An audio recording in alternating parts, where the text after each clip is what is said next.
proteger, ela vai ser uma atenção prolongada.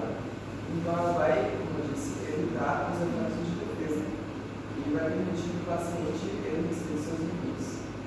Então, não vai lhe provocar dor. E por isso, eu acho que ela é um dos recursos que pode ser utilizado, pode ser considerado para o tratamento de pacientes com psicologia que são, de certa forma, frágeis. Certo. E por que essa psicologia crônica? Você acha que para ajudar não funciona também ou só escolheu? Foi mais para limpar os achados.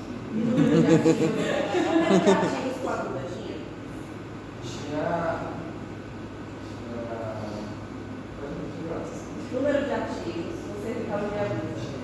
Quanto? Agora foi cerca de mais uns 7. Mais uns 7. Aí vai ser o próximo? Porque é interessante, né? São comportamentos clínicos diferentes. E as condutas que a gente relaciona também são diferentes. Depois, na sua discussão, eu quero trazer de volta esse pensamento, tá?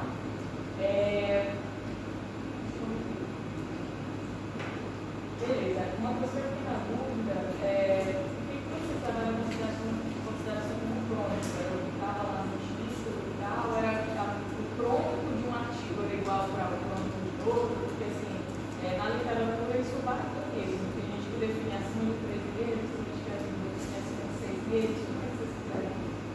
Eu acho que 3 meses, que foi que encontrou em outros estudos da psicologia, das revisões da psicologia, eles definiram que era a partir de 3 meses. Porém, alguns estudos, como de Cavalcante, ele não foi incluído porque ele trouxe o crônico como a partir de 6 semanas, e o nosso incluiu a partir de 3 meses.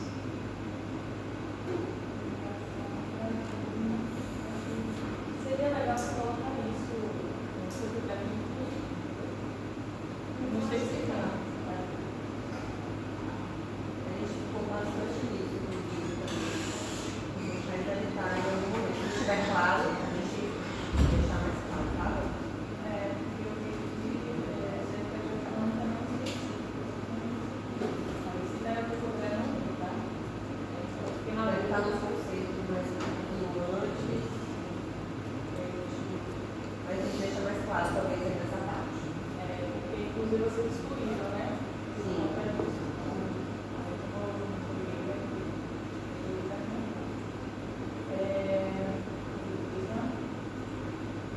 Outra coisa, colocar na metodologia também um pote da termo, o que vocês consideram aceitável, né? Como 5 e boa qualidade acima de 6.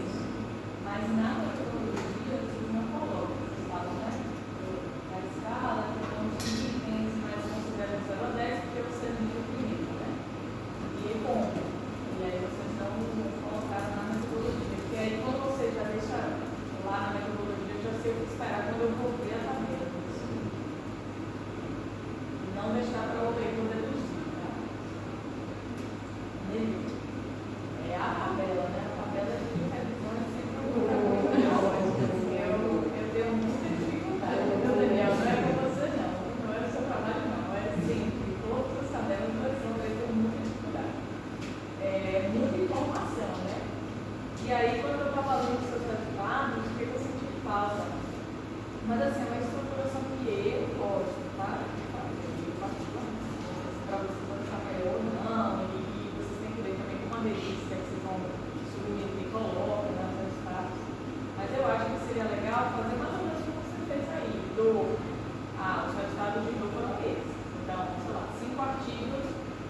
e até trazer assim, ó, melhorou 10 graus de amplitude. Isso é mais do que o erro de medida, por exemplo, para também do curso. E isso você tem que deixar muito claro, especificar isso. Porque tem medidas aqui que melhorou 2 graus. 2 graus está dentro do erro de medida, mesmo que significativo. Entendeu? Então, isso pode valorizar seu trabalho, entendeu? A forma como a gente relata é quase tudo, assim, né, de quantificar. Então, assim, dá uma melhorada na escrita dos resultados, tá? Na tabela, minha sugestão é você tentar pelo menos, eu vi que você botou uma corzinha nos autores, né? Ao invés de você botar nos autores, coloca no artigo, entendeu? E alternando. Porque aí quando eu passava pro outro, ele estava a mesma cor, eu achava que era o mesmo. Aí ficava confuso para mim, entendeu? Tipo, visualmente mesmo. Eu sou um pouco chata por isso, porque eu sou muito visual, entendeu? Então, para mim, às vezes, confunde mais. Aí, se puder alternar, vai ser mais legal. Na sua discussão, o que eu sempre falo, né? Então, você traz e, por exemplo, vai envelhecer essa terapia, né? A gente tem que pensar nisso. E a cinesioterapia é excelente para quem tem autonomia. E por meio de que o exercício modulador, eu senti falta disso. Você colocou lá do córtex, mas são só as cadeias, né? Mas pensar em como existe um mecanismo descendente de modulação da dor, entendeu? Isso também é importante, porque aí entra na importância de ser crônico, dor crônica. Por isso que a terapia manual não é comum, entendeu? A terapia manual não é tão melhor. Não é tão bom. Sem o exercício. Talvez no aluno ela seja mais efetiva, isso vai depender. Então, trazer um pouco dessa discussão da dor crônica, é isso que eu sempre falo. E assim, eu fiquei feliz também com o resultado, né? Porque você fala, basicamente você vai ter excelente para pacientes com dor crônica. Você pode fazer alongamento, você pode fazer LPG, você pode fazer, sei lá, várias coisas com o paciente que ele vai ficar bem, entendeu? Pensando, né, no quadro crônico dele. Então, eu acho que é uma coisa bem legal, assim, que você traz no resultado da sua revisão. E eu gostei também, né, que vocês acabaram considerando isso nessa parte da cinesioterapia e não demonizaram a terapia manual, que muita gente adora fazer isso. Não presta. Mas eu ia deixar. É isso, eu ia deixar. A professora que trabalha. Olha, não tem nenhum viés. E é muito importante isso, né? Porque é fácil a gente falar, não presta, né? Presta, só que talvez não para essa cadeira. Então, por isso que eu acho que é legal vocês trazerem essa discussão do crônico agudo na discussão, entendeu? E talvez trazer essa coisa de que, vai repetir uma ferramenta, entendeu? Tanto quanto a terapia manual. E aí, o que a gente selecionar é o ideal para o paciente naquele momento, entendeu? Que ele não presta, a ferramenta não presta nunca, tá? Então, parabéns aí pelo trabalho, parabéns por ótimos comentários, e sucesso aí na apresentação. Entendeu? Quer colocar alguma coisa?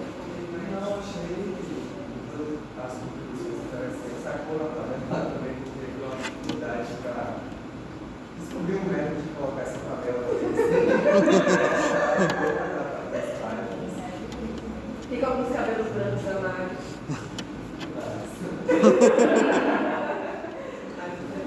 E olha, preciso dizer uma coisa. Ele foi bastante ativo na interpretação dos artigos. Porque assim, você pega os artigos com análise de ANOVA, análise de mixer módulos, e ele conseguiu interpretar com algumas orientações dele. Então, ele mergulhou no entendimento das análises estatísticas dos artigos que estavam bem simples. Diga-se só de passagem, eu peguei no semestre passado, não sei se estava na banca de drive, os artigos com análises estatísticas simplórias, sem esclarecer direito as análises estatísticas. E ele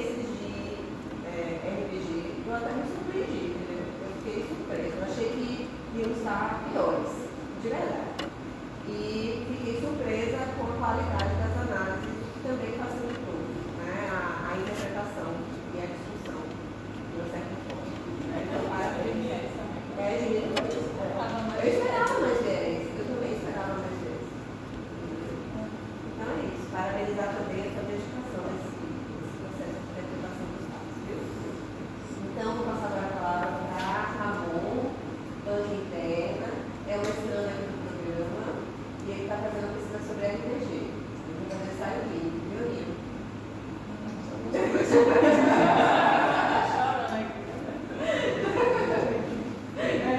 aqui no comitê dando esse processo. Então, amor, fique à vontade. Primeiro, quero dizer que parabéns, estou muito feliz de ver alguém estudando RPG. Acho que não consegui esconder minha felicidade quando você me convidou para vir falar, a gente ouvir falar de um tema que eu gosto muito, particularmente. E aí, no seu trabalho, eu acho que uma das coisas mais legais é exatamente começar no final aqui do último comentário, de que é importante mostrar que existem estudos com relevante controle de viés. Eu acho que o seu trabalho mostrou isso muito bem. As considerações que eu anotei aqui principalmente são em relação a esse fator temporal, né? O que é que classifica a dor crônica. Você traz aqui, por exemplo, no seu texto, 3 meses, né? Mas alguns autores, inclusive, vou até arriscar dizer a maioria, classificam em semanas. Então é importante que você deixe essa justificativa ali, que às vezes isso pode ser uma questão específica na interpretação. E aí entra no que a professora falou, né, Ana Paula, que tem em algum momento você coloca que vai falar de dor crônica, mas alguns artigos consideram crônico de maneira diferente. Então demarcar muito bem o que você está chamando de crônico deixa o estudo de maneira mais viva, né? Outra coisa é que eu senti falta de dados epidemiológicos. Assim, quando a gente começa a ler o seu texto, eu sinto falta de você citar dados que justifiquem a escolha dessa população que você estudar. Por exemplo, eu analisei, até vou mandar para você depois, o GPD de 2017 iniciou a doença cervical como grave problema de saúde. E isso ajudaria, por exemplo, a justificar, acho que esse seria um bom caminho para você justificar porque você escolheu estudar a cervicalgia. Outra coisa é a PMS do Brasil, de 2019, não especificou exatamente se cervical ou lombar, mas eles perguntam, ou cervical lombar ou dorsal, mas eles perguntam sobre dor crônica na coluna, né? E também fica registrado que 21,6% dos brasileiros relatam dor crônica na coluna, baseado nesse fator temporal de 12 semanas. Né? Então, acho que esses são dados importantes que você pode considerar ali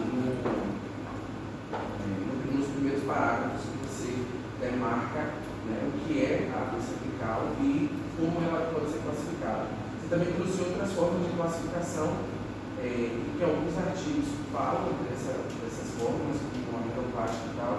Senti falta disso na discussão, você talvez tentar especificar se isso interfere ou não no desfecho. Um outro ponto é sobre aquilo que o senhor Ana Paula falou, né? Por que RPG? Existem guidelines, né, que mostram são guias de prática clínica, né, o que fazer. E aí você demarca bem que a RPG é exercício. E a maioria dos guidelines sugere exercício como uma forma de tratamento para o crônico, como você também já falou aqui. Eu acho que trazer isso no seu texto vai reforçar a ideia de por que usar o RPG, que você conceituou muito bem que é uma forma de exercício. Uma outra coisa aqui é a organização do conceito, né, de RPG.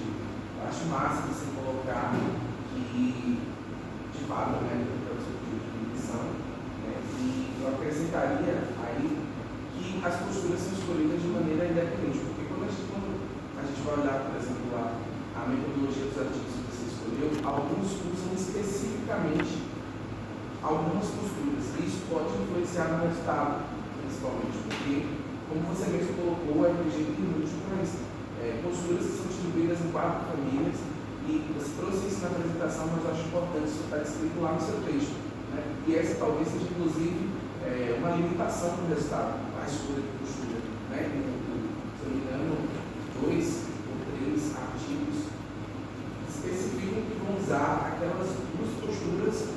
Né? Um apenas fala que vai usar a postura do pé também. Então, esse pode ser um fator que influenciou diretamente lá nos seus resultados. Uma vez que a gente sabe que o método para escolher a postura que vai abordar. Então, talvez, quem sabe, utilizando o método de avaliação do RPG, fosse evidenciada a necessidade de utilizar outras posturas, né, que poderiam trazer resultados melhores para aquela população. Achei massa também esse conceitual arte no texto.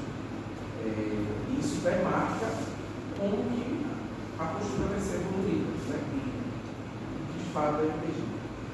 Na parte de análise qualitativa de dados, e muitas revistas ultimamente têm pedido que use o TDA, que é a análise da descrição das intervenções. Então, massa você talvez pensarem em trazer a análise da descrição das intervenções, que é basicamente o que está lá naquele quadro, mas respondendo lá as 12 perguntas do TDA, que podem, inclusive, ajudar na discussão. Eu estou acompanhando um trabalho na iniciação científica e a discussão está toda baseada no que foi extraído de lá. Eles perguntam, por exemplo, uma das perguntas do Didier, quem foi que entregou essa terapia? Será que essa pessoa realmente tinha formação do método, conhece, inclusive para justificar a escolha da postura, né, como a gente tinha colocado? Talvez o Didier possa aumentar a confiança no seu trabalho. Didier. A estratégia de busca massa, bem construída.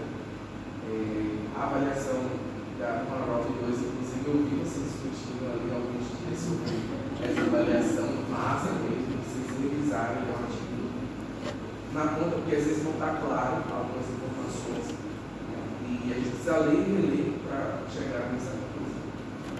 Uma outra coisa é que a RPG utiliza de terapia manual.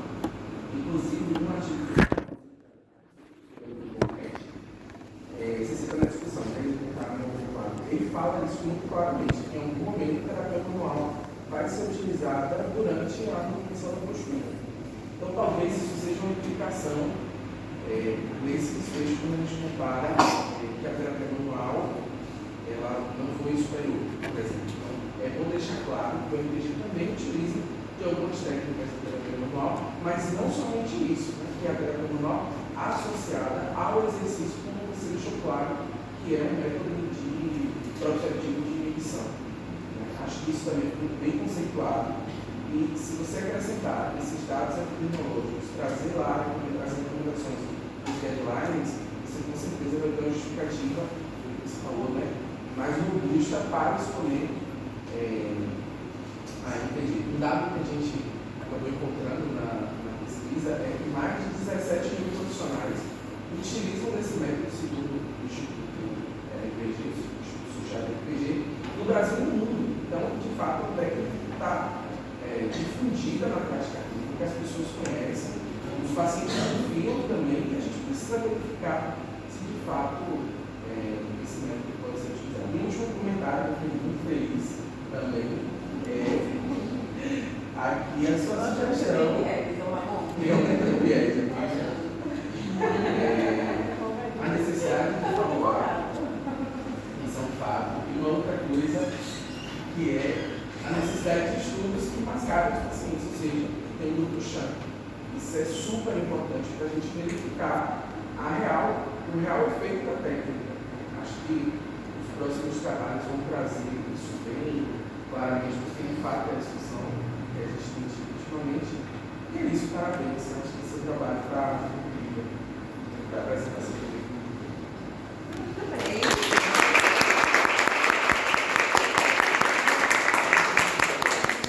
Quer comentar alguma coisa sobre o. Não conto todas as definições. Eu tinha no projeto de TCC, eu tinha trazido os dados epidemiológicos sobre essa epidemiologia, você também explicando um pouco mais sobre a individualidade das posturas, só que a introdução acabou ficando muito longa, então para esse eu acabei dando uma editada. Mas a gente vai decidir Foi esse motivo que eu tirei, mas eu concordo com isso. Sobre a neuroplástica, eu tinha colocado também, explicado mais sobre o que era a neuroplástica mecânica, mas também para estudar, eu acabei faltando. Tinha ficado muito grande da profissão. Vou procurar também analisar com a professora sobre direito, começar a colocar sobre quem foram os pesquisadores, alguns estudos que foram fisioterapeutas especializados na técnica, mas alguns também não falam sobre isso. E sobre, inclusive, a limitação física tem que ser. Não está claro isso, por exemplo. Não, não Será que não teve resultado porque foi feito com um profissional? Que não sabia, o médico, por exemplo, outra, só uma dedução lá no direito, eles perguntam, por exemplo, como essa terapia foi entregue. A gente sabe que o RPG tem um formato específico, tem uma forma específica de fazer. E se isso está bem claro lá no trabalho, pode também ter influenciado no resultado, tanto positivo quanto negativamente. Então, eu gosto muito do direito, porque ele vai responder essas questões que vão te ajudar lá na sua discussão. Tem muitas coisas que a gente foca nos dados quantitativos, mas que são essas minúcias que diretamente influenciam esse resultado. Teve uma visão de Teodoro, ele trouxe sobre o que você falou, que é que só um estudo do escrever que realmente fez personalizada a postura para a população. Os demais não seguiram o protocolo de não. Essa foi a minha fazer para Isso, então, né? Obrigada também, Ramon, por estar aqui, né? Pelas suas considerações. Então agora eu vou dar um tempinho para a gente confabular. É esse tempinho, não é isso?